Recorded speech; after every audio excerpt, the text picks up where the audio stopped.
Bueno, pongámonos de pie, hermanos, por favor. Qué gozo poder verles de nuevo. Sean todos bienvenidos. Feliz Día del Padre a todos los que son padres. Y a los que no, busquen una esposa para que puedan ser padres. Nos gozamos de verles acá.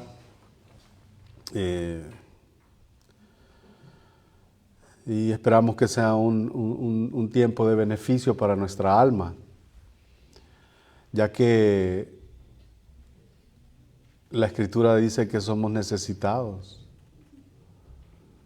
y que el Señor sea con nosotros. Oremos antes de todo. Una vez más, Señor, gracias. Gracias por este tiempo, porque nosotros podemos, dejando afuera la emoción, olvidándonos de eso, sabemos que tú estás entre nosotros y con nosotros y eres por nosotros, a pesar de nosotros. Que sea exaltado tu nombre a través de la predicación de tu palabra. Y que sea, Señor, una realidad en nuestras vidas. Ayúdanos. El que habla y el que escucha, igual necesidad hay. De manera, Señor, que como iglesia local, sé con nosotros. En el nombre de Jesucristo. Amén. Pueden tomar sus asientos. Para esta tarde, el tema de el sermón. Ya que vamos a estar considerando, y de paso vayan buscando a Colosenses 4 del capítulo 7 hasta el 18. Y a nosotros nos hemos percatado que hay una lista ahí de hombres. Y al parecer también hay una mujer incluida ahí, pero eso es debatible. La mujer es Ninfas, nosotros la vamos a ver ahí, pero el nombre de mi sermón nace prácticamente de la aplicación en que esta sección de despedida sería o cómo puede ser de beneficio para nosotros. Y de antemano también cabe mencionar que el tema de nuestra predicación es Jesucristo y su Evangelio. Aunque vamos a estar mencionando nombres, porque alguien podría pensar, bueno, ¿para qué hablar de tanto hombre y de tanto nombre y todas estas cosas si el tema principal de la predicación es Jesucristo? Bueno, el tema principal de la predicación para nosotros es Jesucristo y es su Evangelio y es la cruz y todo eso. Sin embargo, a manera de aplicación, nosotros vamos a estar viendo cada uno de estos hombres y de estos nombres que eran caídos como nosotros y de cómo ellos fueron útiles en el reino de Dios, como lo podemos ser nosotros. Colosenses 4 del 7 al 18 dice de la siguiente manera: todo lo que a mí se refiere os lo hará saber Tíquico, amado hermano y fiel ministro y consiervo en el Señor, el cual he enviado a vosotros para esto mismo, para que conozca lo que a vosotros se refiere y conforte vuestros corazones. Vemos dos motivos por los cuales Tíquico iba a los colosenses. Para que conozcan lo que a vosotros se refiere y conforte vuestros corazones. Versículo 9, con Onésimo, amado y fiel hermano que es uno de vosotros. Todo lo que acá pasa os lo harán saber. Ya está hablando en segunda persona, los lo harán saber. O sea, Tíquico y Onésimo iban a hablar acerca de lo que pasaba ahí. Versículo 10. Aristarco, mi compañero de prisiones, os saluda. Y Marcos, el sobrino de Bernabé, acerca del cual habéis recibido mandamientos. Si fuera a vosotros, recibidle. Y Jesús, llamado justo, que son los únicos de la circuncisión que me ayudan en el reino de Dios y han sido para mí un consuelo. Os saluda Epafras, el cual es uno de vosotros, siervo de Cristo, siempre rogando encarecidamente por vosotros en sus oraciones, para que estéis firmes, perfectos y completos en todo lo que Dios quiere. Porque de Él doy testimonio de que tiene gran solicitud por vosotros y por los que están en la Odisea y los que están en Hierápolis. Os saluda Lucas, el médico amado, y Demas. Saludad a los hermanos que están en la Odisea y a Ninfas, a la iglesia que está en su casa. Cuando esta carta haya sido leída entre vosotros, hacer que también se lea en la iglesia laodicense, de los laodicenses, y que la Odisea la leáis también vosotros. Decida Arquipo, mira que cumplas el ministerio que recibiste del Señor.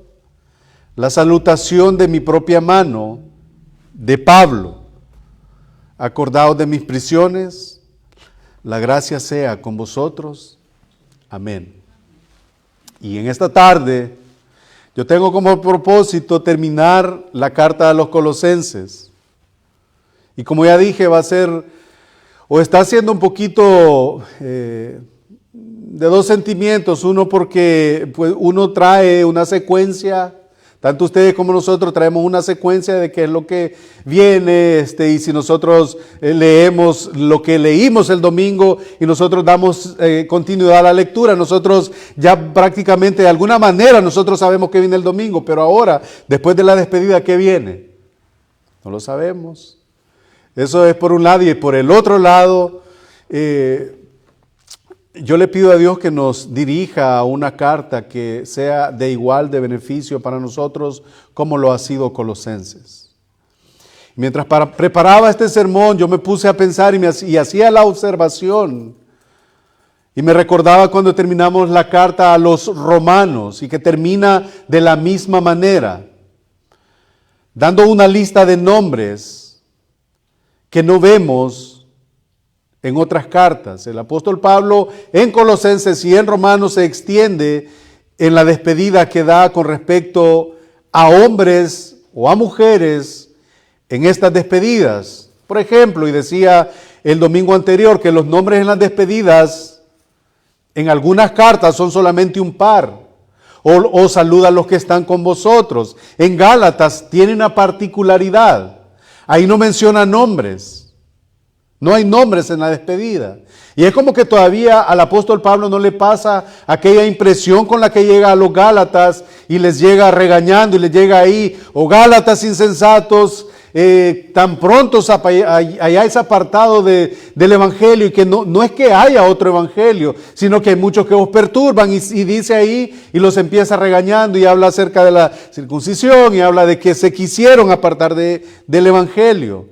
Y por el mismo motivo yo deduzco que no hay una despedida, no hay nombres ahí, como que el apóstol todavía termina echando humo ahí un poquito. No hay nombres.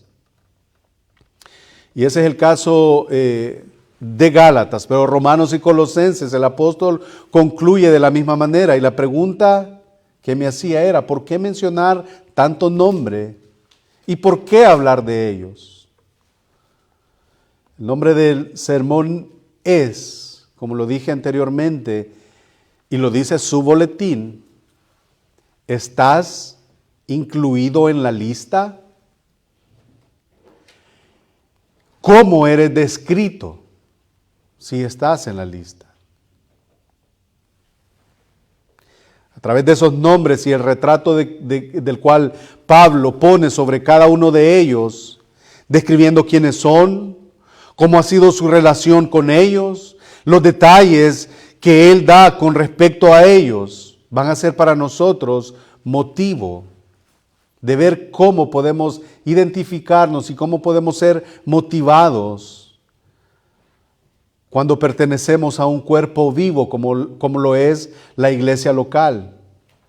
La semana anterior ya vimos los primeros dos nombres y los primeros dos hombres, del versículo 7 al 9, y el apóstol ya dio detalle de ellos.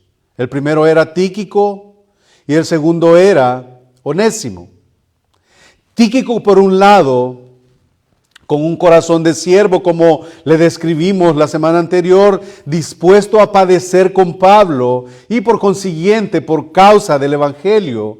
Y por otro lado veíamos el nombre y al hombre Onésimo con un pasado oscuro, con una diserción y una traición sobre sus espaldas. Huye de su amo, conoce al Señor, se arrepiente de sus pecados y ahora, por deseo expreso de Pablo, regresa a su amo, a quien ha defraudado, y va a reunirse con los que ahora puede y debe de llamarle hermanos. Versículo 7, todo lo que a mí se refiere os lo hará saber Tíquico, amado hermano y fiel ministro y consiervo en el Señor, el cual he enviado a vosotros para esto mismo, para que conozca lo que a vosotros se refiere y conforte vuestros corazones. Con Onésimo, amado y fiel hermano, ahí está, que es uno de vosotros, todo lo que acá pasa, ellos dos lo harán saber. Tíquico, amado hermano, aparentemente los cristianos colosenses no sabían quién era Tíquico. Él les llevaría la carta a ellos porque Pablo les dice, todo lo que acá pasa, él los hará saber. Aparentemente Epafras, quien trajo noticias a Pablo con respecto a lo que pasaba en la iglesia colosenses, llega a Pablo cuando Pablo está en Roma, le informa de estas cosas y al parecer este hombre, Epafras, quien pudiéramos suponer nosotros que es el que llevaría la carta a los colosenses, no es él quien va a llevar la carta, la va a llevar Tíquico y la va a llevar Onésimo. Al parecer él tenía planeado o pensado pasar más tiempo con Pablo. Tíquico es enviado en su lugar. Tíquico es mencionado en Hechos 20:24, como lo vimos la semana pasada, como uno de los hombres que acompañaban a Pablo de la provincia romana de Asia a Jerusalén con el propósito de llevar las ofrendas a aquellos creyentes y cristianos que estaban necesitados en Jerusalén y en Judea, como lo leímos la semana anterior. La referencia de Tíquico es casi idéntica palabra por palabra en la despedida que el apóstol Pablo también le hace a los Efesios en Efesios capítulo 6 versículos 21 y 22. Usted lo puede buscar en su casa. Es palabra por palabra, casi idéntica la manera en la que Pablo se refiere a Tíquico. Luego menciona a Onésimo como un fiel hermano. Onésimo era un esclavo de un creyente en esta iglesia de Colosas. Pero él huyó y tuvo contacto con Pablo. Onésimo se convirtió, como ya dije, en un dedicado ayudante de Pablo. Y su historia continúa y nosotros la hemos leído también en la carta del apóstol Pablo a Filemón que él mismo lleva. Y aquí algo interesante que no debe de pasarse por alto es que Pablo pudo haber escrito de Onésimo. Cuando escribe la carta pudo haber dicho, el esclavo fugitivo de quien yo regreso a su amo. O ahí te mando a este esclavo que te quedó mal. O bien pudiera haber dicho, ahí te va ahí aquel que como que no tenés muchas ganas de ver. Pero él dice, pero en lugar de eso, él le dice y lo llama un amado y fiel hermano. Y les dejó saber a los cristianos colosenses de que Onésimo ahora es uno de vosotros. Aparte que les dice un amado y fiel hermano, también le detalla y es uno de nosotros.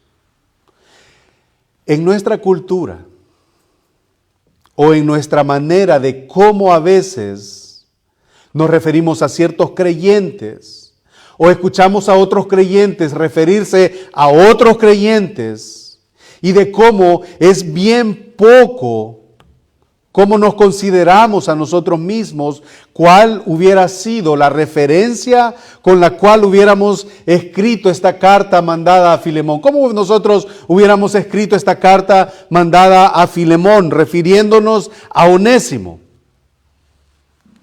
¿O cuál es la referencia que nosotros escucháramos en nuestro contexto? Ahí te mando a ese ladrón. Ya me quité a este pecador de encima. Pudiera haber sido otra referencia. O, para hacerlo más espiritual, hubiéramos dicho, ahí te mando a este Onésimo, porque Dios está limpiando mi iglesia. Así, para que se vea un poco espiritual. Pero miremos lo que Pablo dice, mostrando ese corazón tierno que le identifica en cada una de sus cartas. Él le llama hermano, con Onésimo, amado y fiel hermano, de quien es uno de vosotros. De manera, hermanos, que de lo que yo mencionaba la semana pasada con respecto a Onésimo es, ¿cuál es lo que nosotros, o qué es lo que nosotros pudiéramos venir arrastrando de nuestro pasado que pudiera impedir que nosotros vengamos en arrepentimiento y en fe para venir al Señor? Onésimo es un buen ejemplo de que en Cristo hay salvación, de que en Cristo hay perdón. En Cristo, Él ya no tiene pasado. Colosenses, para ir avanzando, Colosenses 4, del 10 al 11, los saludos de tres fieles amigos judíos de Pablo. Aristarco, mi compañero de prisiones, os saluda. Y Marcos, el sobrino de Bernabé, acerca del cual habéis recibido mandamientos. Si fuera a vosotros recibidle. Y Jesús, hay tres nombres ahí. Llamado Justo, que son los únicos de la circuncisión que me ayudan en el reino de Dios y han sido para mí un consuelo. Estos tres hombres que Pablo menciona, ellos tenían una percepción equivocada del evangelio. Ellos vivían en el judaísmo, eran judíos, eran de la circuncisión. Tenían un concepto equivocado de lo que era el evangelio. Pero al final dice, para mí ellos han sido un consuelo. Aristarco era un macedonio de Tesalónica, Hechos 24. Él era quien acompañaba a Pablo a sus viajes y él estaba con el apóstol cuando la multitud en Éfeso le capturó, Hechos 19, 29. Él también estaba con Pablo cuando zarpó hacia Roma bajo la custodia romana, Hechos 27, 2.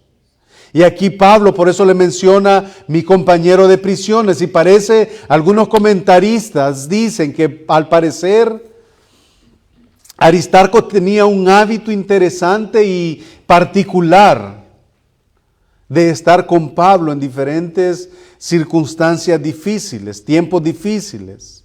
Algunos sugieren de que él se hizo esclavo a sí mismo de Pablo para que él pudiera viajar con Pablo. O sea que él quería estar a la par de un hombre que conocía a Dios, que le servía a Dios y que sufría por causa del evangelio. Y al estar con él, automáticamente él también sufría lo que Pablo sufría. Mi compañero de prisiones. Luego menciona a Marcos, el sobrino de Bernabé, si fuera vosotros recibidle. Y aquí vamos también a hablar de este hombre, Juan Marcos. Marcos es el mismo Juan Marcos. En Hechos 15, del 35 al 45, nosotros encontramos un relato en donde este hombre tuvo cierta diferencia con el apóstol Pablo. Hechos 15, del 35 al 41, dice: y Pablo y Bernabé, ahí están dos hombres, continuaron en Antioquía enseñando la palabra del Señor y anunciando el evangelio con otros muchos. Y esto nos da una idea y esto nos da una referencia de que estos dos hombres eran piadosos. Pablo y Bernabé eran piadosos.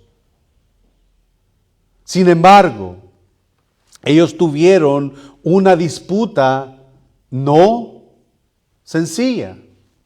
Después de algunos días, Pablo dijo a Bernabé: volvamos a visitar a los hermanos en todas las ciudades en que hemos anunciado la palabra del Señor para ver cómo están. Eso quiere decir de que estos hombres trabajaban juntos, daban un seguimiento, hacían un discipulado, por lo que nosotros leemos. Después de algunos días, Pablo dijo a Bernabé: volvamos a visitar. O sea, hay que darles una repasada donde nosotros ya predicamos. 37. Y Bernabé quería llevarse consigo a Juan, el que tenía por sobrenombre Marcos. Pero a Pablo no le parecía bien consigo, al que se había apartado de ellos desde Panfilia. ¿Qué le motivó a Juan Marcos a apartarse de Pablo y de Bernabé? No sabemos. No sabemos. No había ido con ellos a la obra, y eso llamó la atención del apóstol Pablo. Por lo que vemos, se molestó, porque no quiso ir conmigo allá donde tenía que ir. Hechos 13:13 lo podemos leer. Versículo 39, y hubo tal desacuerdo entre ellos que se separaron el uno del otro. Bernabé, tomando a Juan Marcos, navegó a Chipre, y Pablo, escogiendo a Silas, salió encomendado por los hermanos a la gracia del Señor, y pasó por Siria y Cilicia, confirmando a las iglesias. Una disputa entre hombres piadosos. La pregunta sería aquí también: ¿qué sucede cuando personas piadosas están en desacuerdo? ¿Qué debe de suceder cuando dos personas están en desacuerdo? Cuando dos personas creyentes, cuando dos hermanos creyentes, y nosotros podemos ver aquel pleito que tuvieron aquellas dos mujeres, ¿se recuerdan? Evodia y Síntique. Pablo les dice: estas mujeres han servido conmigo en el evangelio. Y aquí vemos a Pablo y a Bernabé en el mismo tema. Los desacuerdos entre los cristianos, hermanos, para que sea de consuelo para nosotros, no son nada nuevo. De hecho, el mismo apóstol Pablo, que ha exhortado en Filipenses 2:2 a ser del mismo sentir, él ha exhortado, hermanos, que tengan el mismo sentir. Filipenses 2:2 no siempre alcanzó el ideal, no siempre fue realidad en su vida. Pero ¿qué pasó? Él no se detuvo, él continuó la obra y él fue allá. Y más adelante, y podemos ver que este roce pudo solucionarse por lo que nosotros leemos en la despedida que hace a los colosenses. En la despedida que hace a los colosenses, ¿qué le dice ahí a ellos? Marcos, el sobrino de Bernabé, si fuera a vosotros. Él no dice: tuvo desacuerdo conmigo. Él no menciona: él se fue peleado conmigo. Y tampoco se pone a dar detalles de la pelea que tuvo a causa de Juan Marcos, de Juan, que lo abandonó allá, que no quiso ir con ellos a la obra. Entonces, ¿qué sucede cuando dos piadosos tienen un problema? Bueno, es conciliable. ¿Cómo nosotros vamos a reaccionar ante estas cosas? ¿Cómo vamos a reaccionar ante estas cosas? La gracia de Dios trabajando en Pablo, y al pasar el tiempo, Dios le cambió el problema que había y le hizo ser más suave hacia aquellos que le habían ofendido previamente. Y esa es una invitación que nosotros pudiéramos hacernos, una reflexión que nosotros pudiéramos hacerlos. Hermanos, ¿hubo alguien que nos ofendió en el pasado? La respuesta, si yo les digo, levanten la mano, todos van a levantar la mano, porque todos nos sentimos ofendidos de una manera o de otra de alguien en el pasado. Y debido a que Pablo identificó a Marcos en términos de su relación con Bernabé, parece ser que los cristianos colosenses sabían quién era Bernabé. Nunca había estado con ellos. Esto pudo ser a través de su reputación, tenía una buena reputación, un hombre piadoso, o a través de más viajes misioneros que puede ser que no estén relatados en el libro de los Hechos. Pudiera ser, no quisiera estar diciendo una herejía aquí. Pero recordemos que si todos los hechos de la Escritura estuvieran escritos en la Biblia, la misma Escritura dice que no alcanzarían las páginas para poder identificar todas las obras que Cristo hizo, la que los apóstoles hicieron, la manera en la que la iglesia primitiva trabajó y funcionó y se desarrolló. Así que por eso me atrevo a mencionar eso, que puede haber aspectos de Bernabé, de todos ellos que no están escritos en el libro de los Hechos o en algunas otras partes de la Escritura. Luego llegamos a Jesús, llamado el Justo. De este hombre no se sabe nada más que su nombre. No, lo único que dice la Escritura que era de la circuncisión. Y dice, pero aunque no menciona nombres, lo que sí menciona Pablo es que han sido para él un consuelo. Son los únicos de la circuncisión que me ayudan. O sea, otros judíos no están acá, otros judíos no están conmigo. Solo estos tres me ayudan. Y no solamente eso. En ese tiempo Pablo tenía únicamente 3 ayudantes del linaje judío. Aun si estos 3 hicieron un gran trabajo, pues ellos probaron ser creyentes, probaron haberse convertido, de manera que fueron para Pablo un consuelo. Pablo estaba en la custodia romana debido a una revuelta judía en el templo.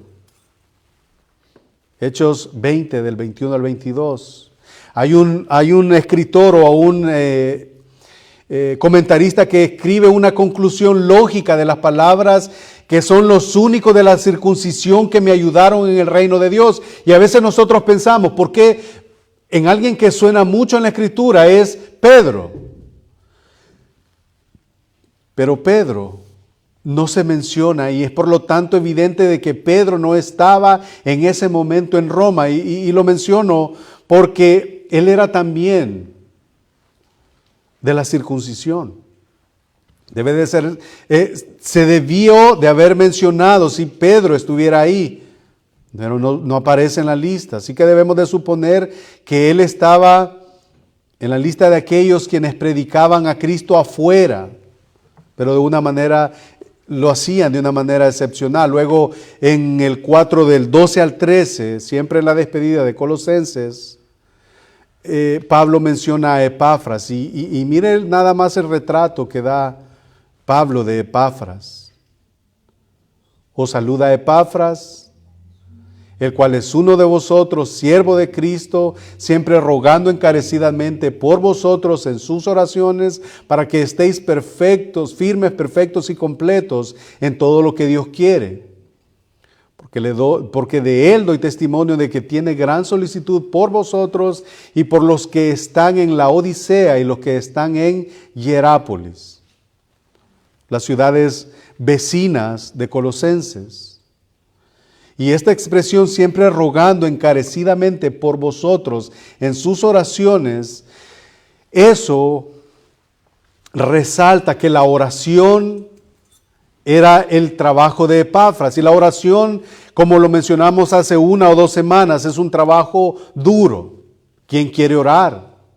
¿Quién quiere permanecer en vela? Jesucristo mismo llegó a Pedro y le dijo, no han podido ni siquiera una hora estar ahí sentados, parados, permaneciendo, orando conmigo. Los apóstoles. De manera que es un trabajo duro y Epafras trabajó diligentemente orando.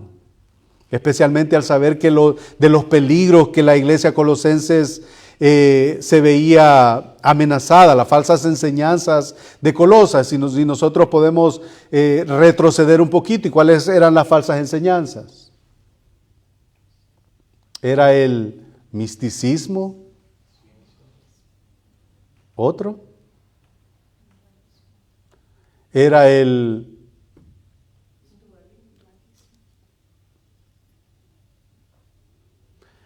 cuando usted está haciendo algo porque quiere ganar el favor de Dios, cuando está maltratando su cuerpo.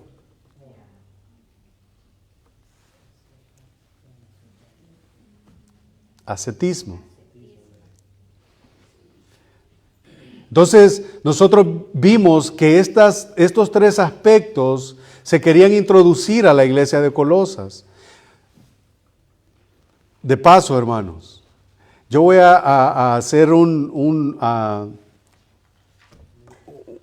¿cómo le llaman en la escuela? Un cuestionario, un test, para que lo revisemos el viernes. Vamos a responder acerca de lo que hemos visto en la carta a los colosenses, para refrescarnos un poquito la memoria. Entonces, Epafras oraba diligentemente por estas cosas que se llevaban a cabo ahí en esa iglesia. Epafras era un siervo y la oración era un área importante, y la fortaleza en la que él trabajaba era orando, rogando encarecidamente. Eso es lo que Pablo dice, rogando encarecidamente. Y al llevarlo al idioma original, eso sugiere que era un trabajo duro del cual puede llegar a sufrir encarecidamente. Tiene gran solicitud por vosotros. Oraba de una manera que él le daba la debida importancia.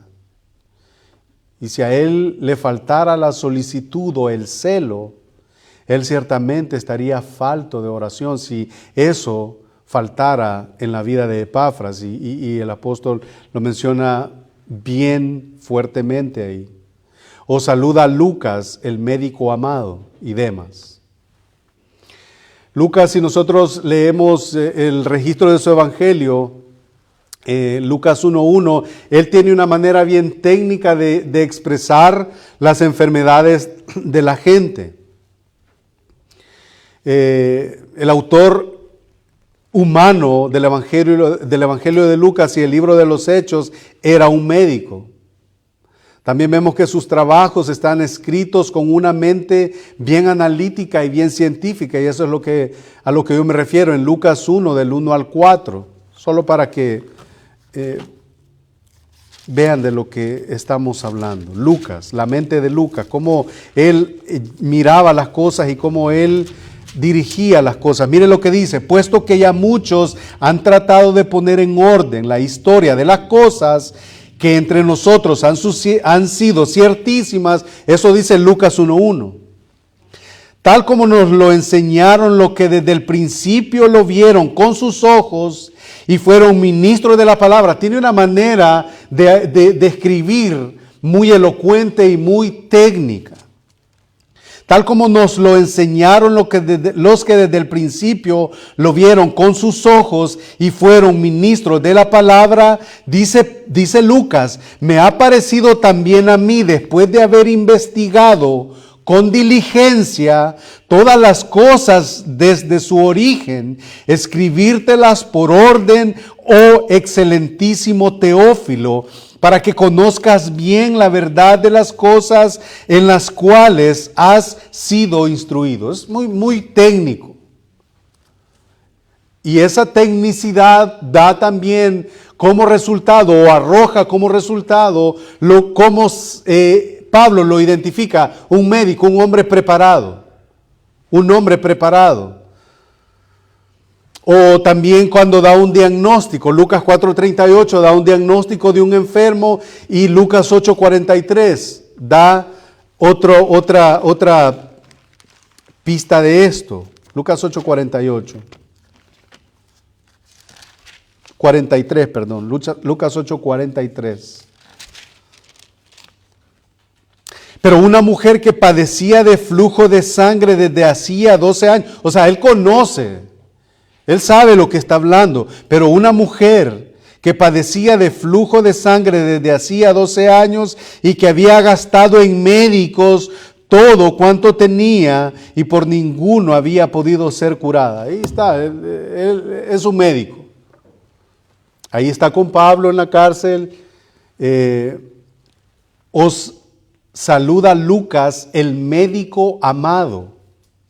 Al parecer era el hombre que también trataba personalmente las enfermedades de Pablo.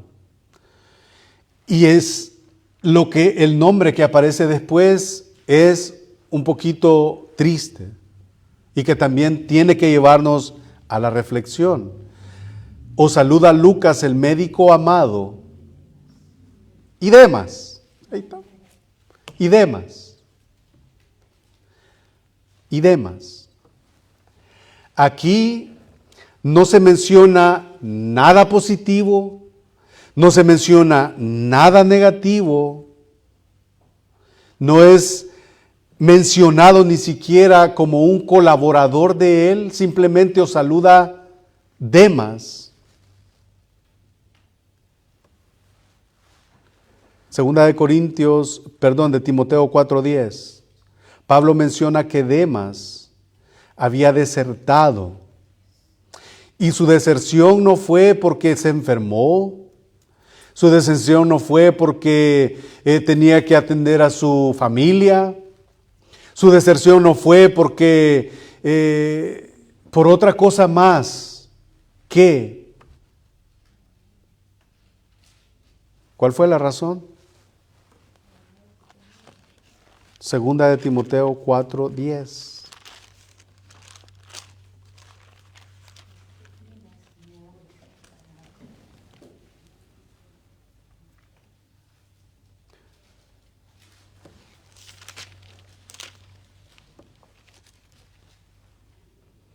Procura venir pronto a verme porque Demas me ha desamparado. 4:9.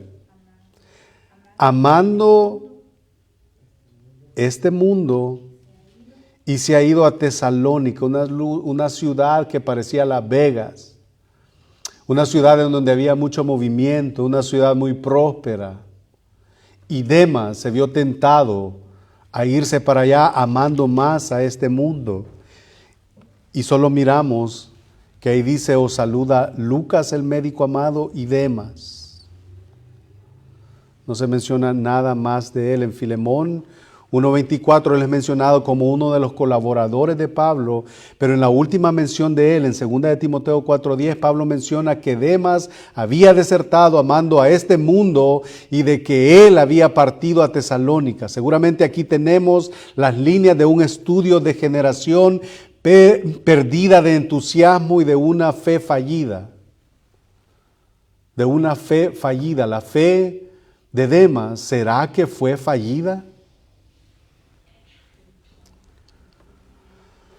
Las 6 personas que saludaron a los colosenses en la despedida de la carta estaban conectados con Pablo en Roma durante el tiempo de su arresto domiciliario, y bajo la custodia, antes de padecer o de comparecer en su juicio ante César.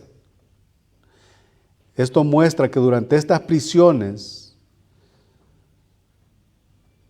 y Pablo, a pesar de las cadenas, disfrutaba al menos de la compañía ocasional de muchos de sus amigos. Os saluda Ninfas, y esto era lo que yo les mencionaba que puede causar un poquito de debate si este era un hombre o si era una mujer.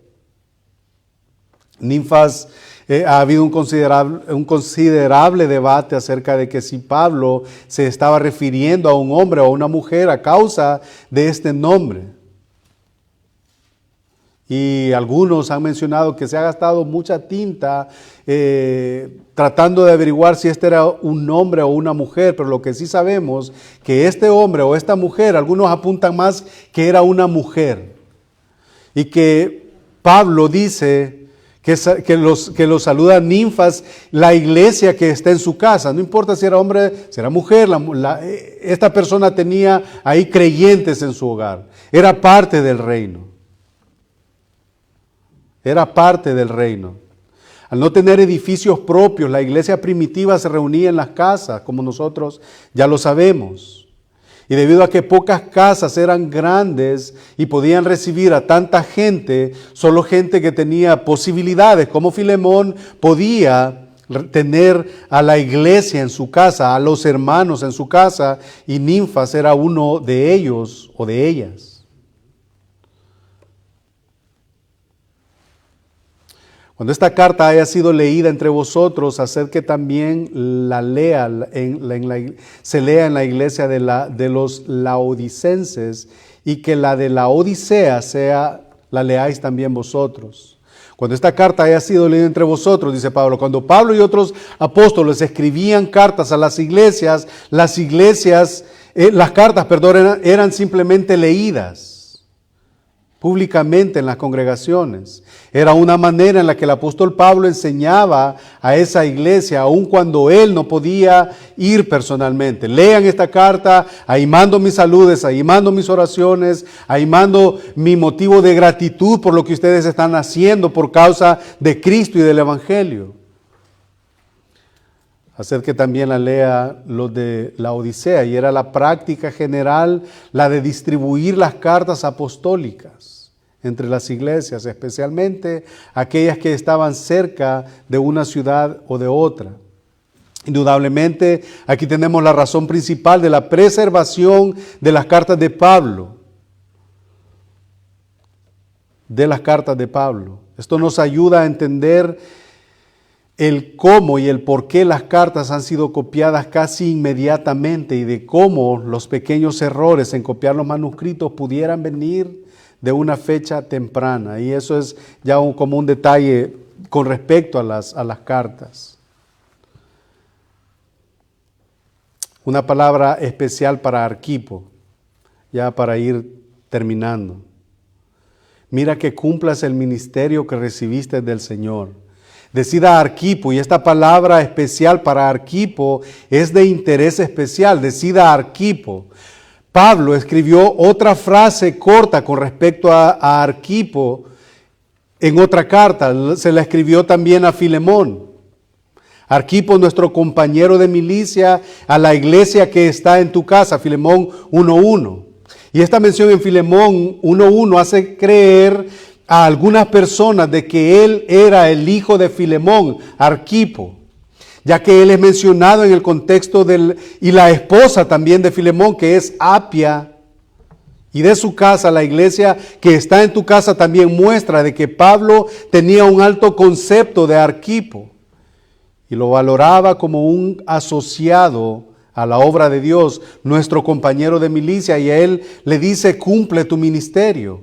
Mira que cumplas el ministerio. Pablo quería que Arquipo tuviera el coraje, que tuviera la valentía, que fuera esforzado.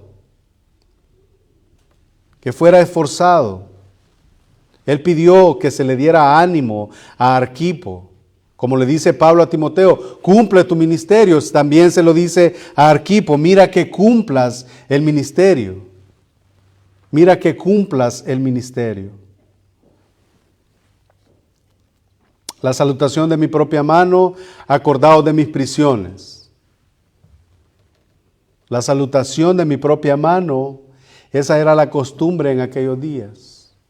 Pablo generalmente dictaba sus cartas. Hay hombres que están escribiendo las cartas, los escribanos. Y finalmente, él firmaba las cartas de su propia mano. Y la última frase que él dice: acordaos de mis prisiones. Acordaos de mis prisiones. Hay mucha emoción, hay mucha tristeza y fuerza en esta simple frase. ¿Se imaginan a ustedes Pablo terminando su carta?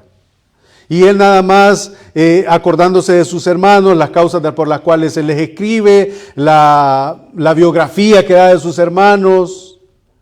Pero él escucha cuando está escribiendo que las cadenas le suenan. Chiqui, chiqui, chiqui, chiqui. Acuérdense de mis prisiones. Acuérdense de mis prisiones. Él también no tenía la certeza de saber si su caso ante la corte de César resultaría en su ejecución. Sabemos cuál fue el final de la vida de Pablo. Fue martirizado por causa del Evangelio. Y yo no dudo que fue el caso de uno de estos nombres que aparecen en esta lista. Las cadenas sonaron mientras Pablo, como lo dice un comentarista, tomó la pluma para firmar su salutación. Él mismo no lo olvidaría. Las referencias de Pablo de sus sufrimientos no son súplicas de simpatía. Es su clamor con autoridad y la garantía de su derecho a hablar, porque él ha dicho que él puede estar preso, pero la palabra de Dios no está presa. La gracia sea con vosotros. La conclusión de Pablo es la única posible para el apóstol de la gracia, confrontando una herejía que enfatizaba y negaba la verdad de Cristo, la suficiencia de Cristo, como nosotros lo veníamos mencionando a lo largo de la carta. Cristo más todo, Cristo más nada es igual a todo, y Cristo y todo sin Cristo es igual a nada.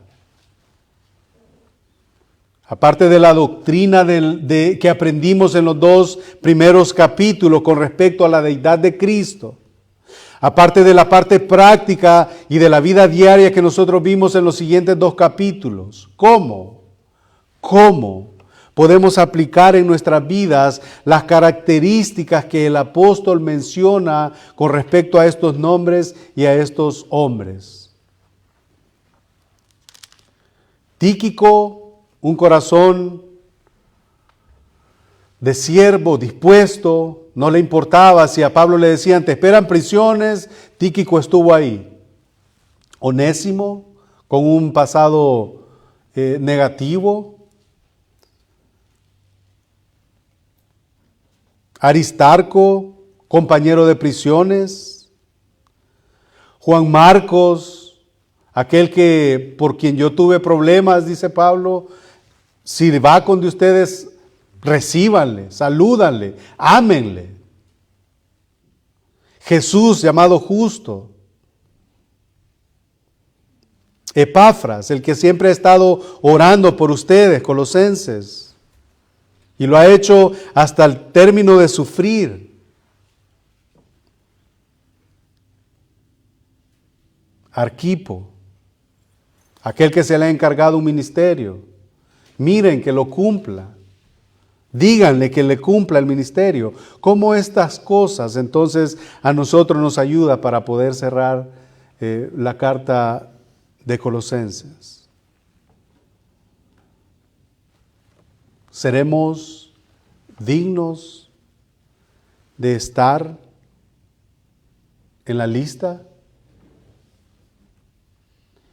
Y si ese fuera el caso, ¿cuál sería mi descripción? ¿Cuál sería la descripción que en cuanto a mí se hiciera de esa lista? ¿Sería como se hizo la de los 3 judíos que están ahí? Los únicos de la circuncisión que han sido para mí un consuelo. ¿O fue como lo que nosotros tenemos, la descripción que nosotros tenemos de Demas? Segunda de Timoteo, nosotros lo acabamos de leer. Segunda de Timoteo, nosotros lo acabamos de leer en el capítulo 2, versículos del 1 al 13. Tú pues, hijo mío, esfuérzate en la gracia que es en Cristo Jesús. Lo que has oído de mí ante muchos testigos, esto encarga a hombres fieles que sean idóneos para enseñar también a otros. Tú pues, sufre penalidades como buen soldado de Jesucristo. 4. Ninguno que milita se enreda en los negocios de la vida, ¿A fin de qué? De agradar a aquel que lo tomó por soldado. Último texto, Salmo 90, del 10 al 11, lo acabamos de leer. A veces nosotros creemos que tenemos mucho tiempo de vida. Creemos que solo los demás se mueren y yo no me puedo morir. Salmo 90, 10 dice, los días de nuestra edad son 70 años. Y si en lo más robusto son 80 años, o sea, le fue bien. Con todo, su fortaleza es molestia y trabajo, porque pronto pasan y volamos. Meditemos, hermanos, en cómo nosotros podemos ser como uno de estos hombres que Pablo ha mencionado en su despedida. Y meditemos que un día nosotros vamos a estar delante del juez justo. Y de que meditemos también, como dice el libro de los Hechos, que Dios no es injusto para olvidarse de nuestra obra en el Señor. Y aparte de eso, recordemos que a pesar de todo lo que nosotros vivamos o tengamos o no tengamos, Cristo es digno de gloria y es digno de honor. Y eso debe de ser nuestra motivación y ese debe de ser nuestro consuelo. Él es digno. Amén. Dios le bendiga. Vamos a orar. Bendito Dios y Padre que estás en el cielo, te damos las gracias por tu misericordia, por tu perdón,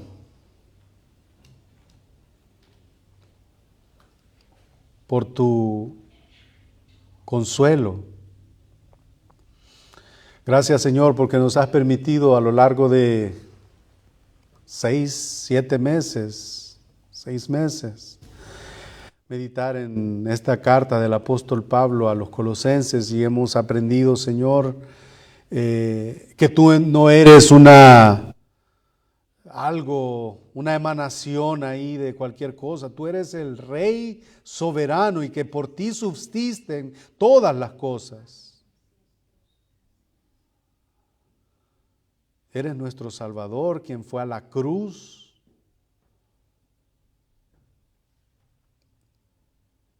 y que tú sostienes todo, Señor, y sostienes a tu iglesia y nosotros somos tu iglesia. Señor, te damos las gracias por este tiempo que nos has dado en la carta de los Colosenses. Guíanos, Señor, a poder, Señor, seguir considerando tu palabra, todo tu consejo, Señor. Sea una carta o sea otra o sea cualquier libro que nosotros, Señor, dediquemos tiempo en su estudio, Señor, sabemos que va a ser de beneficio para nosotros. Guíanos, Señor, a lo que tú quieras enseñarnos, para que, Señor, tu iglesia siga siendo perfeccionada, para que tu iglesia siga siendo formada, Señor, a la imagen de tu Hijo Jesucristo. Te damos las gracias, Señor, por este tiempo. Permite, Señor, que el tiempo de comunión que nosotros vamos a tener con motivo de la celebración, Señor, de Día del Padre, te pedimos, Señor, que bendiga los alimentos, que bendiga las manos que han preparado cada uno de los elementos que nosotros vamos a estar consumiendo. Y eso, Señor, lo hacemos para la comunión de los santos, para que podamos convivir, Señor. Pero nuestra especial gratitud, Señor, es al Padre de los cielos, al Padre de la gloria, de quien nosotros podemos ser llamados sus hijos. Gracias, Padre Celestial. En el nombre de Jesucristo oramos. Amén. Dios les bendiga, hermanos.